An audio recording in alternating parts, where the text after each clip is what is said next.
Graças a Deus. A paz do Senhor a todos. Que alegria estarmos aqui juntos para adorar e bendizer o nome de nosso Senhor e Salvador Jesus Cristo. Como já temos sentido aí a presença dEle, o cuidado dEle para conosco, e a razão maior de aqui estarmos para adorá-lo. Que Deus abençoe todos os irmãos aqui presentes, todos os visitantes. A sua presença é um sinal de prestígio. Que Deus em Cristo recompense de maneira abundante.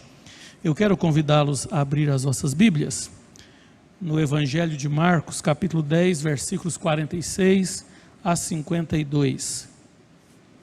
Enquanto os irmãos procuram, também agradeço os irmãos que estão aí conectados conosco via YouTube. Que Deus abençoe vocês de maneira especial, que também sintam a presença de Deus como nós estamos sentindo aqui, e que o seu coração esteja voltado a adorar este Deus Todo-Poderoso. Ainda em tempo, compartilhe aí este vídeo, este culto, na borda do seu vídeo aí, do seu aplicativo, tem aí como compartilhar, compartilhe, peça para alguém se inscrever e vamos juntos ouvir a palavra de Deus que se encontra no Evangelho de Marcos, capítulo 10, versículo 46 a 52, que diz assim: o cego de Jericó. Depois foram para Jericó, e saindo ele de Jericó com os seus discípulos e uma grande multidão, Bartimeu, o cego, filho de Timeu, estava assentado junto ao caminho mendigando, e, ouvindo que era Jesus de Nazaré, começou a clamar e a dizer: Jesus, filho de Davi, tem misericórdia de mim. E muitos o repreendiam para que se calasse, mas ele clamava cada vez mais: Filho de Davi, tem misericórdia de mim. E Jesus, parando, disse que o chamassem. E o chamaram o cego, dizendo-lhe: tem bom ânimo, levanta-te, que ele te chama. E ele, lançando de si a sua capa, levantou-se e foi ter com Jesus. Jesus, falando, disse: que queres que eu te faça? E o cego lhe disse: Mestre, que eu tenha vista. E Jesus lhe disse: vai, a tua fé te salvou. E logo viu e seguiu a Jesus pelo caminho. Oremos. Bondoso Deus e Pai que estais nos céus, em nome de Jesus eu coloco diante da tua presença para agradecer ao Senhor pelo privilégio indescritível de estarmos aqui cultuando ao Senhor, louvando ao Senhor. Já temos sentido a tua presença através dos cânticos entoados aqui, através da leitura lida, e agora clamamos ao Senhor que continue falando conosco por intermédio da palavra, sensibilizando os nossos corações, que eles sejam como que terra fértil, para que a tua palavra, que tipologicamente é uma semente, ao ser lançada em nossos corações, possa germinar, e o teu nome ser glorificado por nós e através de nós. É o que eu peço-te em nome de Jesus, teu Filho. Amém. Assentai-vos, obrigado. Eu acredito que ao longo da minha caminhada ministerial, eu já ministrei inúmeras vezes sobre o cego Bartimeu. E pela bondade de Deus, nunca repeti nenhuma mensagem, mesmo que o texto seja repetido.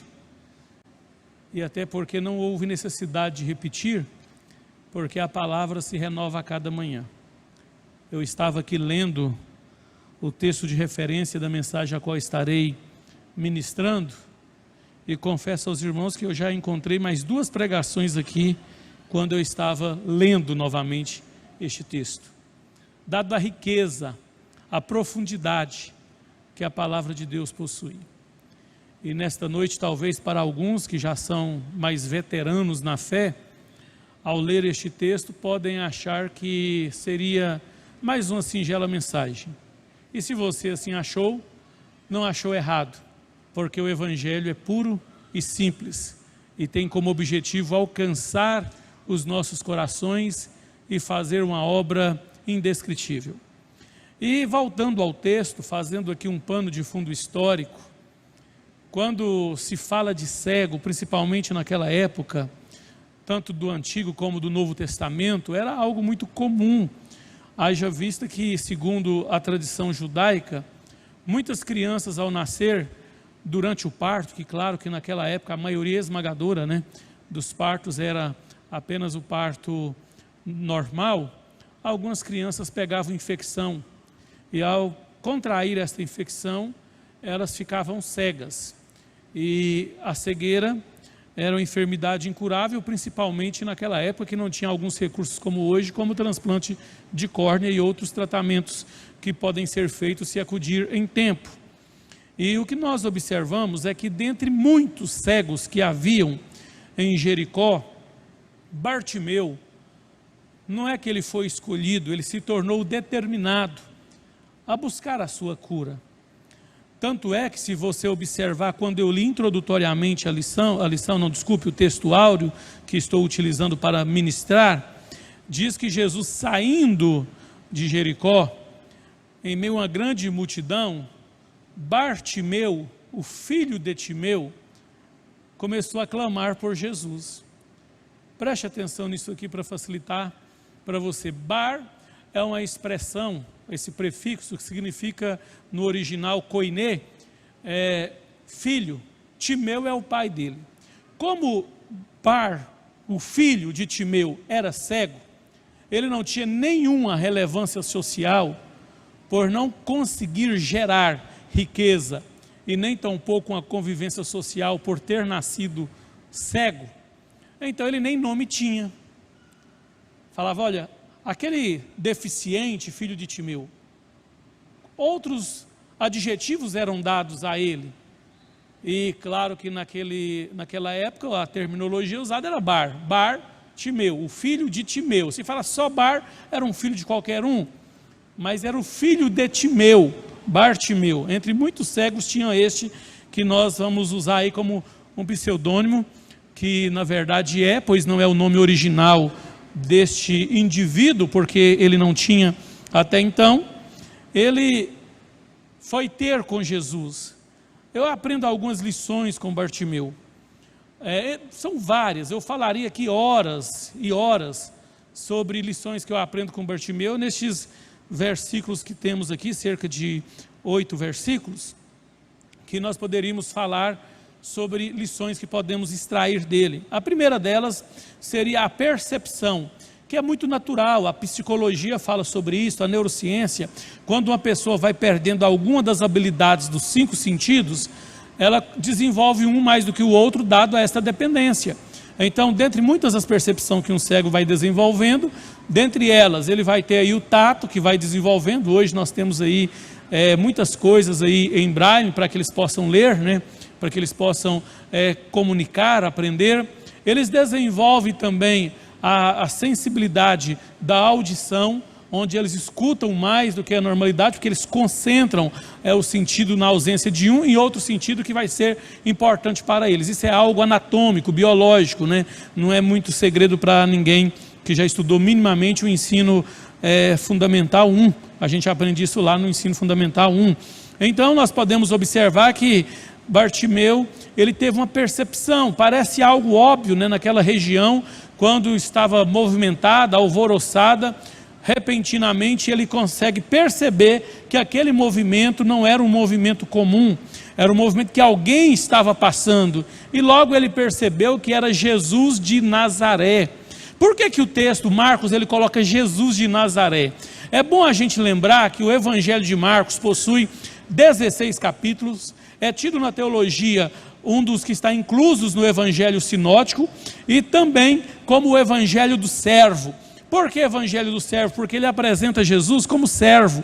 Aqui você vai encontrar a maioria dos milagres de Jesus. Ainda que o Evangelho de Mateus é um dos maiores do Evangelho sinótico, ele não contém a quantidade narrativa de milagres realizados por Cristo, quanto contém o Evangelho de Marcos. Então ele apresenta Jesus como aquele que veio servir.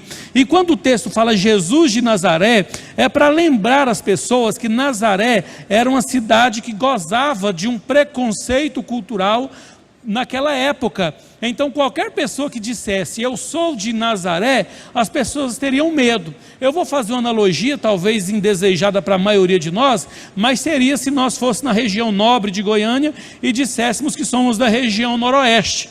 Eles já ficariam com medo se nós estaríamos armados, se estaríamos tentando roubá-los ou fazer qualquer outra barbárie. É um preconceito cultural. Infelizmente isso não existe só de agora, é milenar. Então falava Jesus de Nazaré, por mais que ele seja bom, tem que lembrar que ele é de Nazaré, ele vem de Nazaré, não é algo tão bom quanto vocês pensam. Contudo, Bartimeu, ele deu valor ao homem de Nazaré, ele deu valor àquela presença, ele entendeu que aquele alvoroço que estava acontecendo naquele momento, não era um alvoroço comum, independente de onde vinha aquele homem, ele conseguiu entender, certamente pelo zelo das pessoas em ensinar os filhos, principalmente os judeus, em ensinar os filhos a lei, a Torá e os profetas. Imagino que ele já havia ouvido falar algo messiânico, até porque a forma pela qual ele clama não é uma forma comum de alguém desavisado. Ele diz Jesus, filho de Davi. Quando ele fala Jesus, filho de Davi, ele está falando da descendência, das alianças que Deus fez. A Bíblia fala de diversas alianças, e dentre essas alianças, existem algumas alianças que são mais famosas, entre elas a aliança adâmica, depois a aliança noética, depois a aliança abraâmica, depois a aliança davídica e, por fim, a nova aliança, que é a aliança com Cristo. Tem outras, mas essas são as mais importantes na vertente teológica e bíblica. Então percebe-se que Bartimeu, ele também, além de ter sido considerado um ninguém, um excluído da sociedade, dado a uma indesejada enfermidade que ele adquiriu ao nascer, ele também entendeu que o Jesus que estava fazendo aquele alvoroço ao passar por ali, também era tão vítima de uma exclusão social quanto ele, e ele não importou com isso, trouxe à baila o seu conhecimento que ele havia aprendido acerca do Messias, e ele fala de forma categórica, ele grita, diz o texto, Jesus, filho de Davi, tenha misericórdia de mim. E segundo alguns outros textos do Evangelho sinóticos, que está em Lucas e em Mateus, eles tentavam repreendê-lo, e quanto mais tentava repreendê-lo, mais alto ele clamava. Aqui eu aprendo com Bartimeu, que ele tinha convicção daquilo que ele havia sentido e entendido, discernimento que aquele era o Cristo enviado segundo a promessa bíblica, e por conseguinte, ele estava determinado a ir à fonte certa para que a sua situação fosse transformada, fosse mudada, fosse virada. Ele sabia que ali estava a maior e talvez a única oportunidade de que a vida dele fosse mudada por completo, de que um milagre que aos olhos da medicina é impossível se realizasse. Ele sabia que os médicos não tinham condição alguma de reverter aquela situação. Ele sabia que os rabinos, os mestres daquela época não tinham condições de reverter aquela situação. Ele sabia que os filisteus, por mais que eram detentores de um aguçado conhecimento, não poderia reverter aquela situação. Então ele foi convicto de si, de que aquele era o momento, e nada estaria impedindo de tentar alcançar o seu milagre e o seu desejo. E aqui eu abro um parêntese para nós refletirmos. Quantas vezes corremos em outro lugar para encontrar o que precisamos, mas nada adianta. A palavra de Deus, ela chega a dizer que nós devemos clamar quando estamos doentes pelos presbíteros para que ele ore por nós. Mas talvez ele até fez isso, embora esse texto naquela época ainda não havia sido descrito. Mas contudo, se trazendo para os dias de hoje, tem hora que nós vamos clamar aos presbíteros da igreja, como foi feito aqui. Pastor Liebert trouxe a notícia do pequeno Miguel, que estava no culto aqui domingo passado. De repente ele passou mal, foi levado ao hospital, chegou lá, ele foi encaminhado para um tratamento mais acurado, estava com a pneumonia incubada, e fez um tratamento que aparentemente não havia como reverter, mas a igreja clamou em oração juntamente com os pais, e Deus fez um milagre. Aí nós podemos observar a oração da igreja surtindo efeito, conforme diz a Bíblia: comunicai com o santo as vossas necessidades. Contudo, há momentos que às vezes não é só a igreja orando por nós, há momentos que não é só o nosso líder orando por nós, há momentos que a nossa oração também é de grande importância para que o milagre aconteça. E no caso de Bartimeu, ele já havia esgotado todos os recursos e ele foi direto falar com Jesus. Tem hora que o nosso milagre procrastina um pouco mais, não é porque não recebemos oração da igreja, não é porque não recebemos oração do nosso pastor, e nem tampouco porque não recebemos orações de nossos pais. Os nossos pais, eu acredito que são os que mais oram por nós, são aqueles que esforçam, que acreditam que Deus vai nos abençoar, que vai fazer um milagre. Quem é pai, quem é mãe aqui, sempre ora para Deus guardar os filhos, para Deus prosperar os filhos, faz essa oração com muito amor. Mas tem hora que a oração deste pai e desta mãe, ela não será suficiente, porque vai também ser determinante que este filho também ore e fale com o pai, para entender o propósito do Pai Celestial na vida dele, e aglutinando as orações intercessórias, a oração dele, esta resposta chegue de forma finalística. Então, no caso de Bartimeu, ele também entendeu que era necessário clamar a Jesus, e eu quero aqui aprender junto com ele e você, que nós precisamos clamar a Jesus, nós precisamos acreditar em Jesus. Eu vou falar daqui mais alguns instantes da fé de Bartimeu. Contudo, antecipando alguma coisa aqui, nós aprendemos o quê? Que ele tinha convicção que aquele era o Cristo, e que era talvez a última instância, era a instância final para que aquela solução fosse alcançada, porque o que o texto leva a entender é que dentre muitos cegos daquela época, Bartimeu estava entre aqueles que nunca conformou com aquela situação, embora aprendeu a conviver com ela, ele não conformou com aquela situação. Aqui nós aprendemos que muitas vezes não podemos conformar com este mundo, conforme Paulo escreve em Romanos capítulo 12, não conformais com este mundo, mas transformai-vos pelo poder do Evangelho e a renovação do vosso entendimento. Então nós precisamos entender que muitas vezes nós estamos vivendo uma vida obsoleta, porque conformamos com alguma situação e achamos normal aquilo que não é normal. Outra coisa que eu aprendo com Bartimeu é que ele não se deixou levar pela opinião dos outros. Irmãos, muitas vezes a opinião dos outros nos atrapalha a alcançar alguma coisa. Muitas vezes a opinião dos outros, ela nos tira o foco, nos tira a meta, porque na verdade, dependendo da situação, que eu estou precisando de algo e um determinado irmão não está precisando daquilo que eu preciso, eu for aconselhar ele, pedir um conselho a ele, ele vai falar assim: olha, é uma possibilidade, mas não vai dar certo, porque ele não tem a mesma vontade de conquista que eu tenho. Então naturalmente ele vai fazer isso, ele vai me tirar de ideia. Era muito comum, era muito pertinente aquela multidão dizer: cala a boca, ele não vai dar trégua para isso. Existe muito cego assim, já tem muitos anos que você vive assim, quieto, conforma, não tem jeito. Então tem hora que ouvir certas pessoas não é pertinente. E Bartimeu entendeu isto, ele entendeu que não era hora de ouvir a opinião alheia. Inclusive a multidão tentou intimidá-lo. Se eu pudesse aqui explicar um pouco na língua signa da Bíblia, que é o grego, essas expressões que mandam calar, você ia entender o quanto eles foram duros com Bartimeu. A primeira coisa, ele podia se conformar. Eu me recordo que eu conheci um pregador, quando ele era criança, ele sofreu muito, porque o pai dele faleceu, ele ainda bebê, a mãe dele contraiu mais alguns casamentos, e a maioria destes casamentos os padrastos judiavam dele, e as expressões que ele ouvia sempre era a seguinte: você é negro, você é pobre, você é órfão e você nunca vai ser nada. Era o que ele ouvia durante todo o tempo da vida dele. E chegou um momento que ele falou: eu posso ser negro, posso ser pobre, posso ser filho de órfão, mas eu tenho um pai. Nós até cantamos aqui: eu tenho um pai, não sou mais órfão, e meu pai me ama. E se tornou um dos maiores pregadores do nosso país,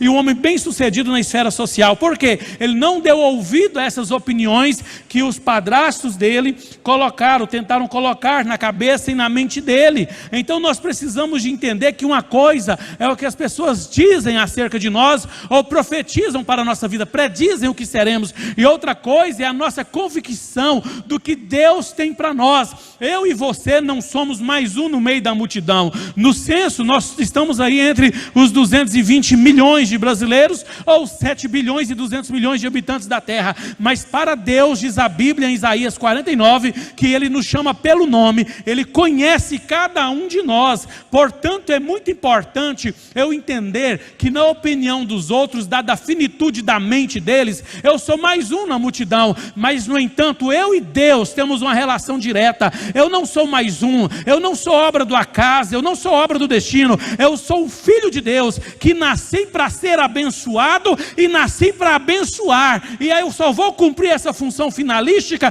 se eu me relacionar com Ele, se eu transpor as barreiras da opinião pública. Ainda que a multidão tente me intimidar, ainda que eles começam a me chamar de bobo, imagine só, quando nós vamos clamar ao Senhor, e as pessoas dizem assim: ah, você está querendo demais, você está achando que a lua é queijo, acorda, aterriza. Agora a dos adolescentes: você não está na Disney, você está variando, está no mundo encantado de Walt Disney. Não interessa, irmãos, porque o Evangelho é transcendental, e o Deus do qual nós servimos, Ele escolheu as coisas que não são, para confundir as que são.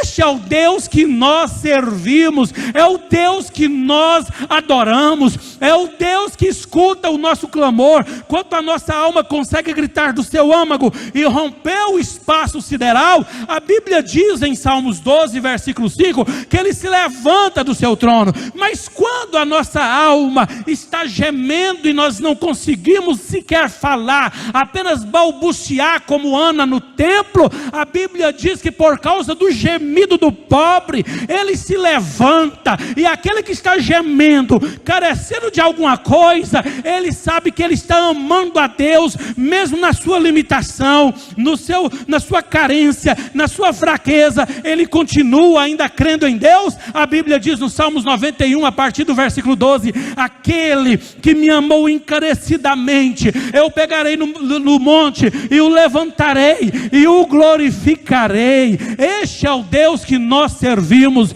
é o Deus Todo-Poderoso, é aquele que era, é e sempre será a resplandecente estrela de Davi, é aquele que disse para o rei Ciro, e cabe a você aqui nesta noite, Isaías 45:4: antes que você nascesse, antes que você me conhecesse, eu te chamei, te dei um nome e um sobrenome. Enquanto alguém te chama de João ninguém, Zé ninguém, Ele está dizendo: vem, filho amado, eu te conheço, eu te chamo, eu te escolhi para dizer a este mundo que eu achei-te e tu és meu.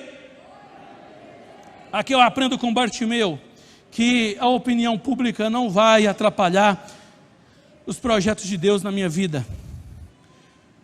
Talvez seria mais fácil ficar em silêncio. Irmãos, e a opinião pública, ela tenta sim atrapalhar as pessoas. Esta última graduação que eu fiz, tinha muitas pessoas acima de 30 anos em busca de um sonho, porque a vida no passado foram duras com eles. E naturalmente, depois de ter uma vida difícil e ficar muitos anos sem sentar em uma cadeira de uma escola, de uma faculdade, a capacidade de aprendizagem ela se torna diminuta.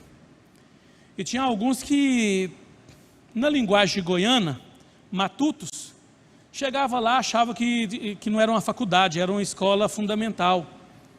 E aqueles jovens que estão no meio desses adultos, ficavam tripudiando deles. Eu lembro que um dia um dos alunos foram apresentar um seminário, e ele mudou o tom de voz, começou a andar na sala entre os corredores e falando, e os adolescentes ficou com vergonha, os mais jovens correndo. E de repente, quando a professora foi dar a nota, foi o que ganhou a nota mais alta e foi elogiado. Por quê?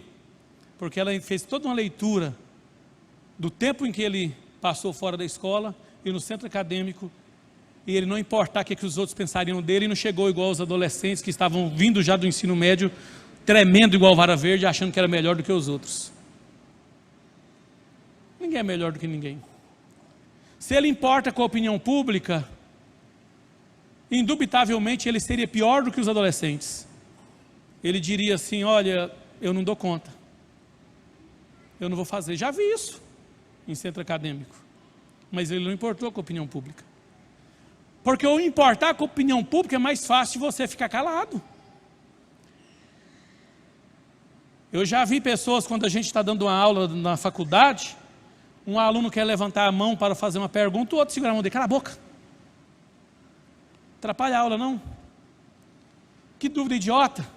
E quem é professor aqui sabe que toda dúvida ela é pertinente. Ela deve ser sanada. Não existe pergunta idiota. Existe silêncio omisso.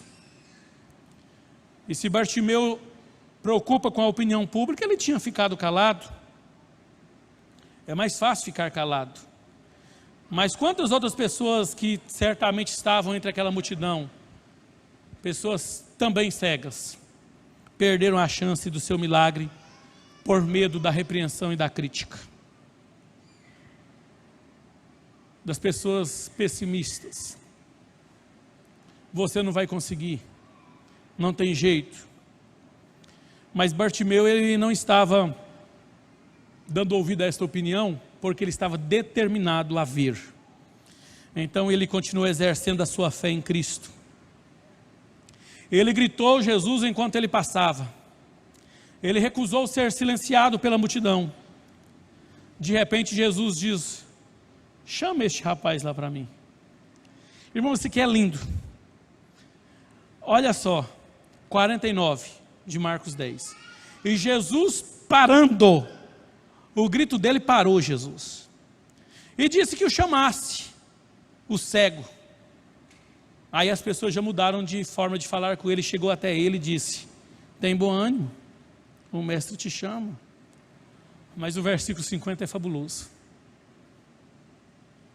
Eu acredito que o versículo 50 demonstra o primeiro grito de Bartimeu. O primeiro momento em que ele diz: Jesus, filho de Davi, tem misericórdia de mim. Esse primeiro grito era um grito tão convicto, de tanta fé, que aquela oportunidade não deveria ser perdida, que quando ele foi chamado, ao invés dele fazer igual muitos de nós, não, eu nunca pensei que eu ganharia, eu nunca pensei que ia me chamar, eu tentei, mas eu não tinha fé não. Você já ouviu essas pessoas falarem isso? Bartimeu, sabe o que ele faz? Diz o versículo 50: e lançando fora a sua capa.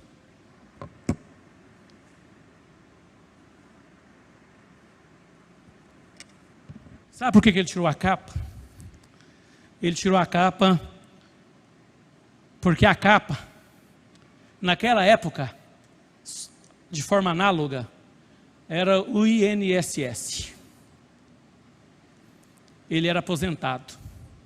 Ele tinha legitimidade para pedir esmola. Ele tinha legitimidade para viver de esmola. Por que eu digo que isso é fantástico? Porque no versículo 49 disse assim: Jesus mandou chamar, mas não disse o que ia fazer com ele. Por que eu disse que aqui já demonstra a fé do primeiro grito? Porque ele tinha certeza que o milagre estaria acontecendo, ele não precisaria mais do INSS. Ele sabia que encontrar com Jesus não é um encontro factual, mas é um encontro transcendental, que vai além da compreensão finita humana, e o milagre acontece do jeito dele. Ele não sabia se Jesus ia trocar o olho, o que Jesus ia fazer. Ele sabia de uma coisa: Jesus me chamou e o meu milagre vai acontecer. Isso é fé. Desde o primeiro momento você ter a fé de que quando Jesus te ouvir, o seu milagre chegará. Eu acho isso aqui fabuloso. E tem um pregador que ele virou mais coach do que pregador. Ele diz que Jesus é engraçado. Ele baseia exatamente neste texto, no versículo 51. Jesus é engraçado, ele faz essa graça. Eu não sei se sabe quem é, não vou citar nome, porque hoje tudo é gravado e o cancelamento está aí, né? Mas inevitavelmente uma hora possa até ser cancelado. Mas chega lá para você ver, ele fala: Jesus é engraçado. Perguntar para um cego, o que ele quer? Claro que ele quer ver. Não, tem hora que o cego não quer ver.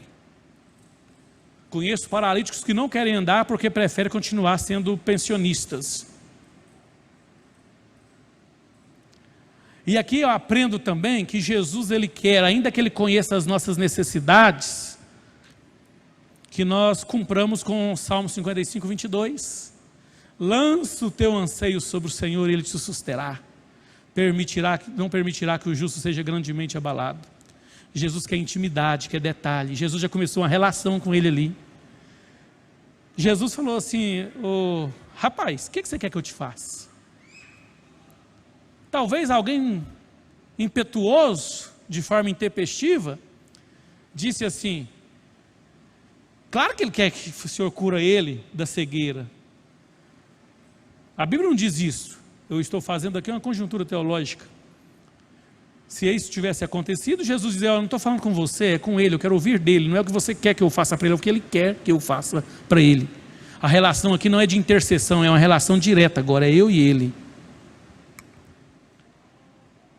E Ele disse: mestre, a palavra mestre, didáscalos, meu Senhor, meu dono, que eu tenha vista, que eu enxergue. Olha só o que Jesus disse: eu vou te curar. Não, Jesus disse: a tua fé. Lembrando que fé não é só o que traz o milagre à existência, mas é o comportamento. O seu comportamento te salvou, soteria, te livrou da enfermidade que te incomodava há anos. Vamos mais, olha que coisa linda. Final do versículo 52. E logo viu. E o que aconteceu com ele? Seguiu Jesus pelo caminho. Ele não foi embora. O encontro com Jesus deu duas vistas para ele. A vista dele enxergar e a vista que ele não poderia perder Jesus de vista, se tornando um discípulo, um seguidor de Cristo.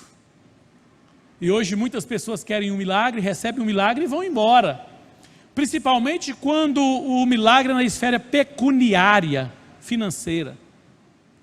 Vão embora. Bartimeu não quis ir embora, ele seguiu Jesus, porque ele entendeu que o encontro inicial não seria suficiente. Ele evidenciou a sua fé, de fato foi ao seguir a Cristo.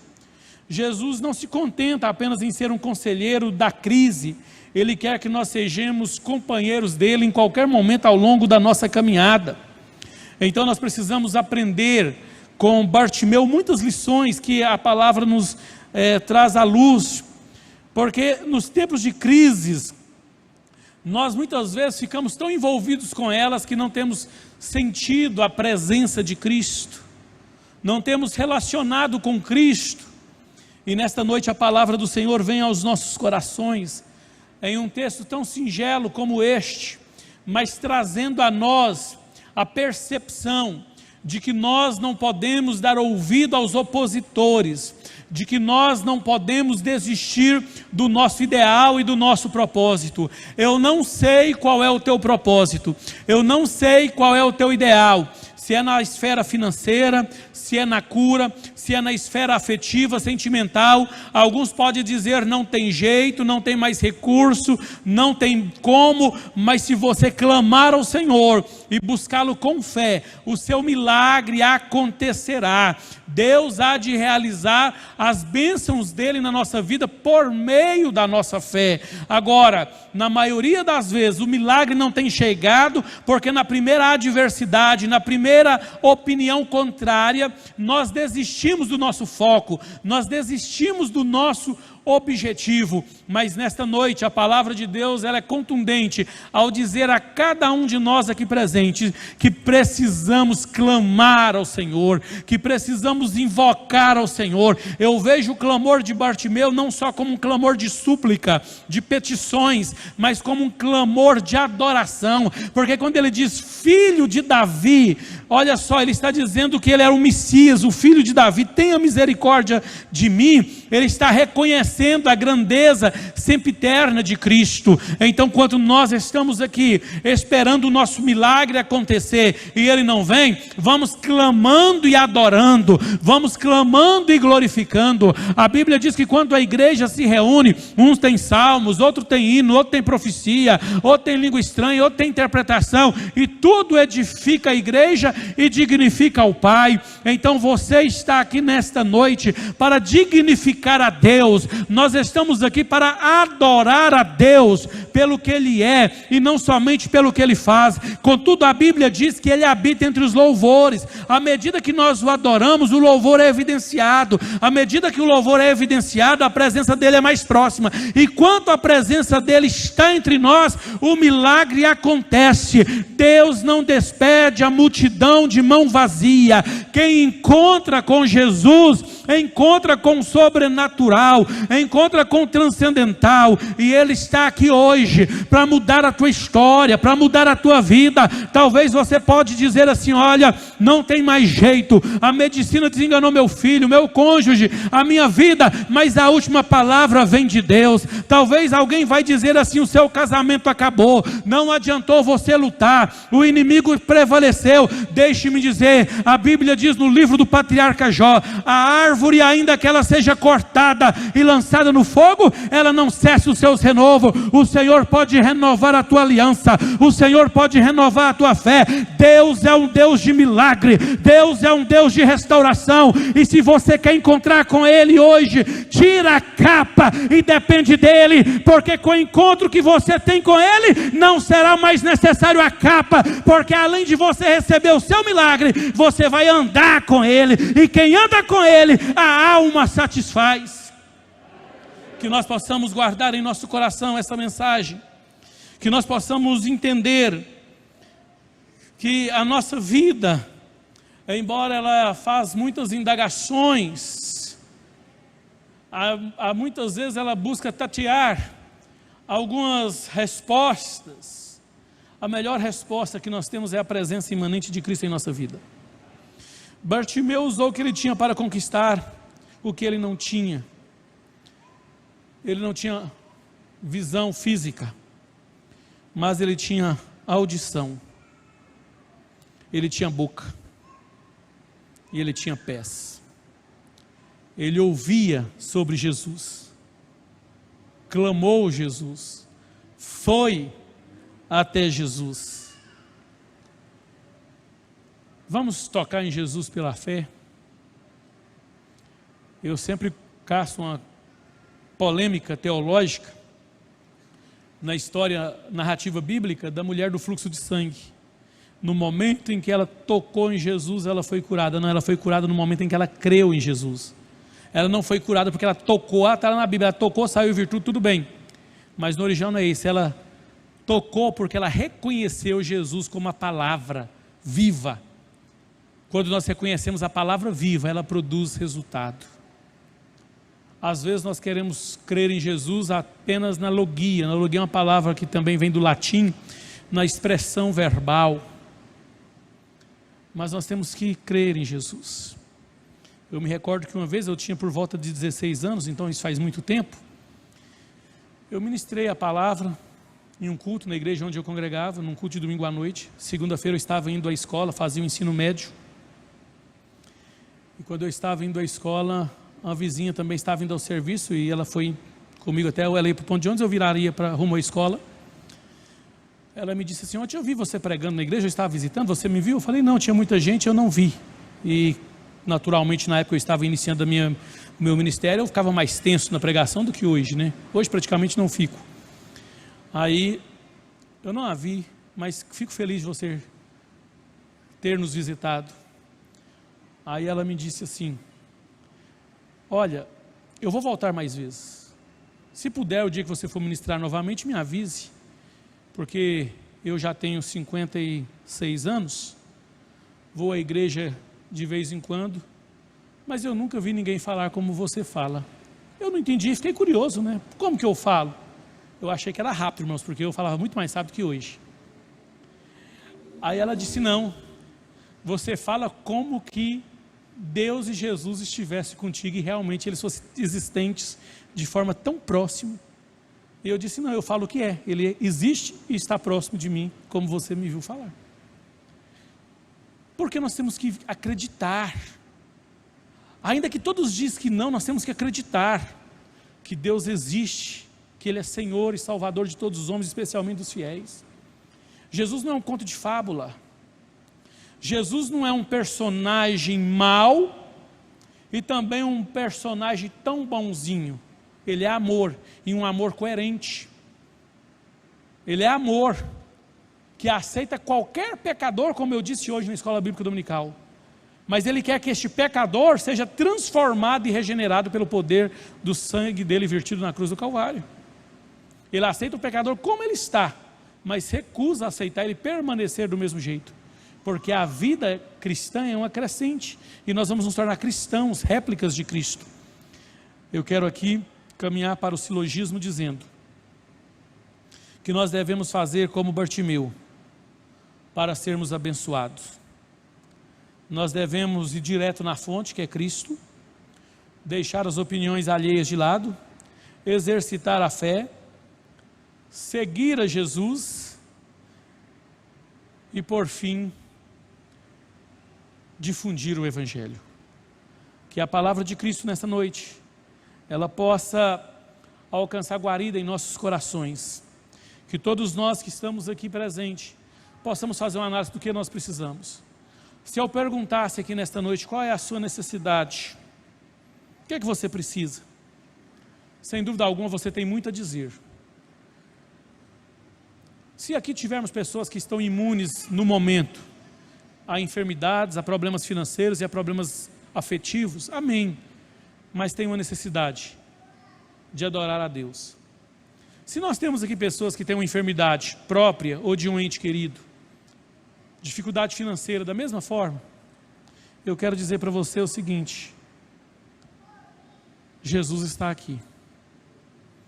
Eu ouvi por anos os pregadores dizerem assim na igreja: deixa o seu problema lá fora, porque aqui é lugar de adorar a Deus. Respeito, porque talvez é uma falta de conhecimento. Lance o seu problema aqui na cruz, aos pés de Cristo. Citei e recito o Salmo 55, versículo 22. Lança o teu fardo aos pés do Senhor e Ele te susterá. Então diga para Deus: Deus, eu quero te adorar hoje, mas a minha mente está preocupada com a minha vida financeira. Abre uma porta que eu não estou conseguindo concentrar, mas mesmo assim eu não vou deixar de te adorar. Eu vou largar um pouco essa preocupação, agora ela é tua, e vou te adorar. Senhor, eu estou enfermo, ou um ente querido está enfermo, isso está tirando a minha concentração e a minha paz. Eu te entrego nas tuas mãos e quero te adorar. A minha vida afetiva não está bem, não está boa.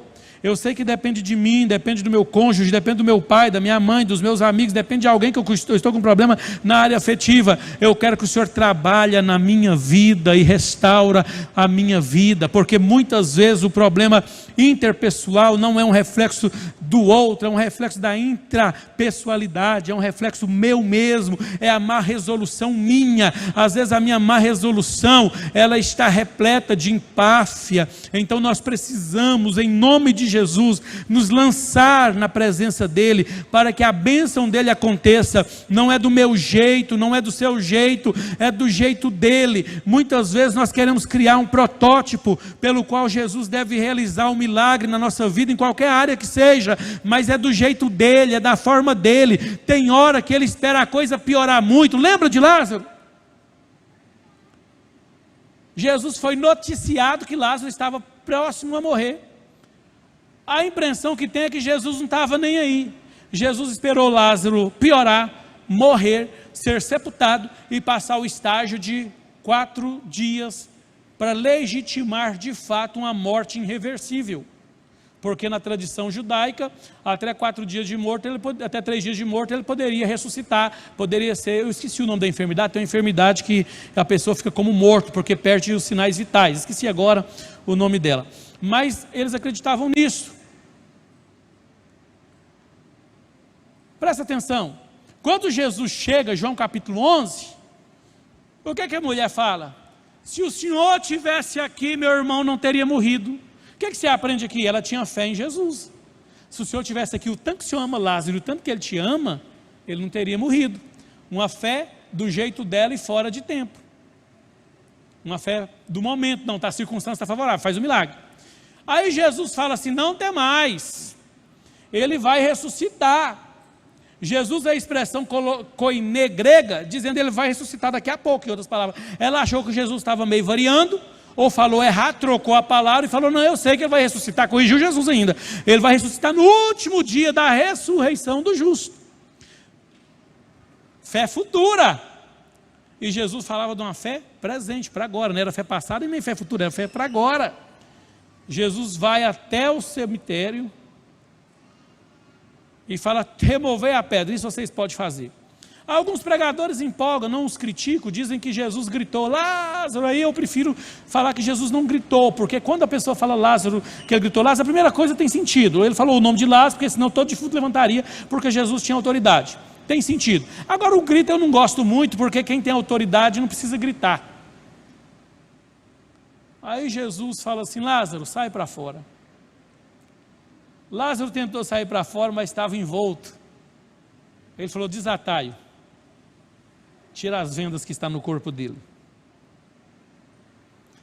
Por que eu trouxe à baila a história de Lázaro? Eu estou falando de milagre. Tem hora que a gente tem a forma de Deus dar um milagre. Tem hora que eu quero que Jesus realize um milagre na minha vida financeira, me fazendo ser aprovado em um concurso público com um salário de 5 dígitos. E Jesus não quer que o milagre seja porque eu tenho qualificação para ser aprovado num concurso público. Ele vai me abençoar com 5 dígitos, da forma que ele bem entender. Não é do meu jeito, é do jeito dele. Tem hora que eu quero que Jesus cura, e ele vai esperar piorar muito, para o milagre ser maior. Então não é do meu jeito, é do jeito dele. Eu tenho que tirar minha mão para ele colocar a dele. Então nesta noite, clame por Jesus.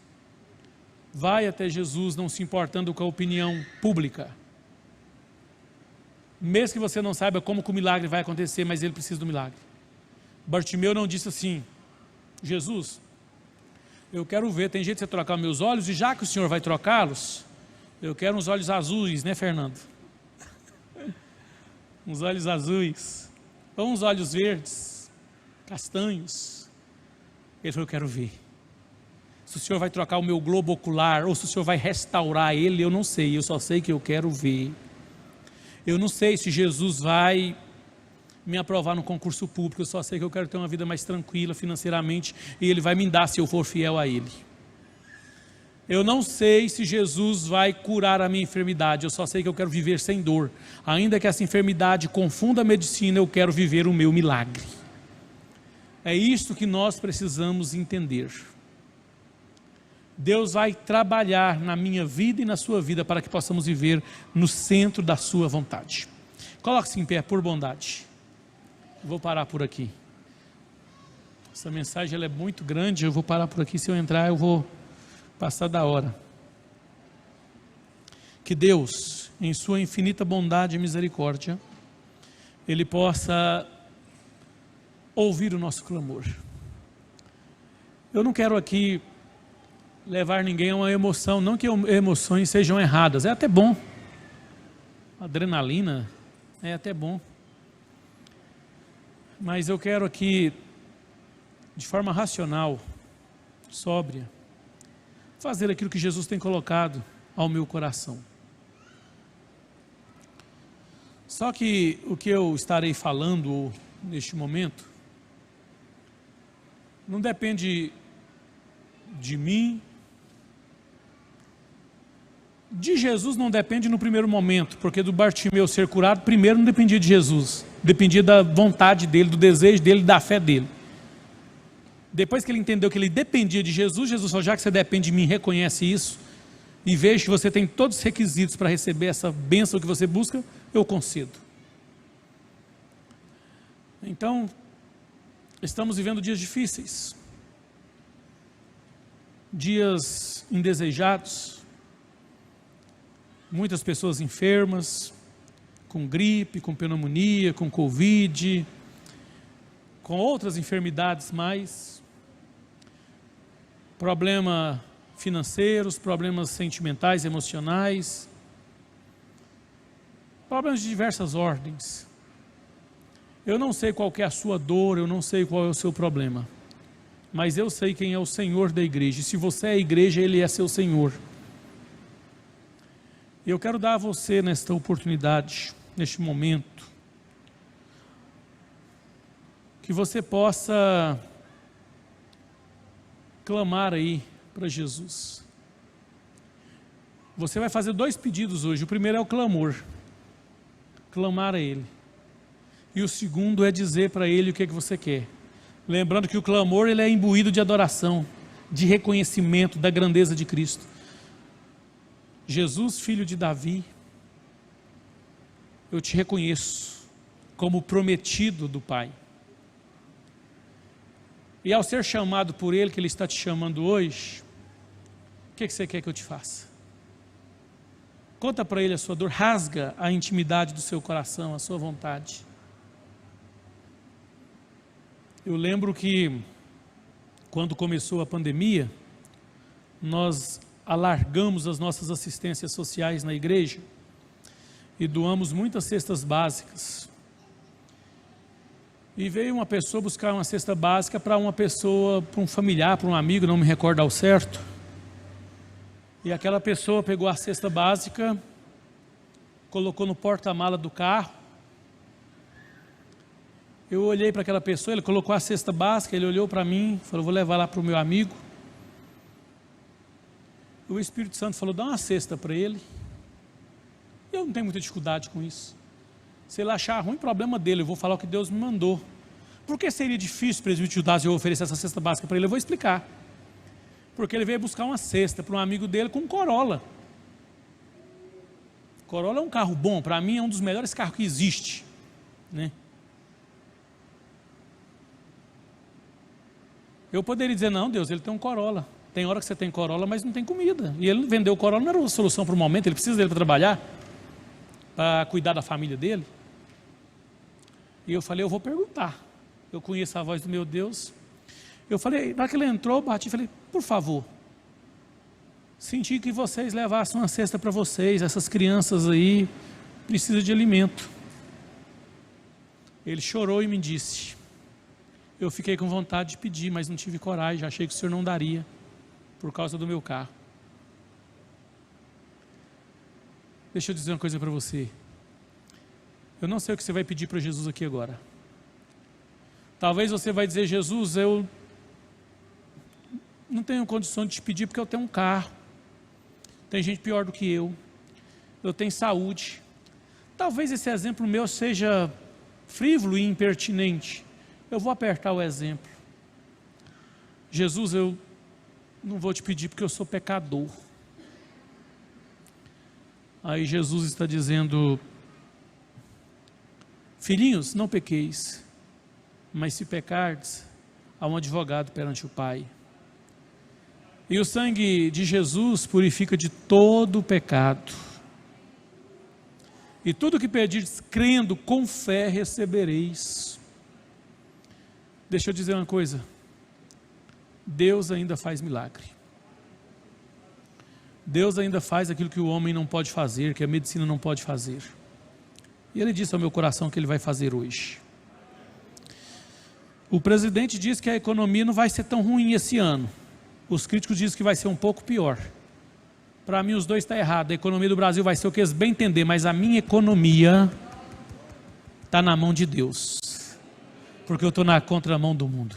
Pastor, isso é meio fantasioso, tudo bem, eu não vivo aqui, eu estou com o pé na terra e a cabeça no céu. Se Deus quiser que eu morra, passa dificuldades, eu vou passar, é porque Ele quer, não é porque o governo falou que eu vou passar.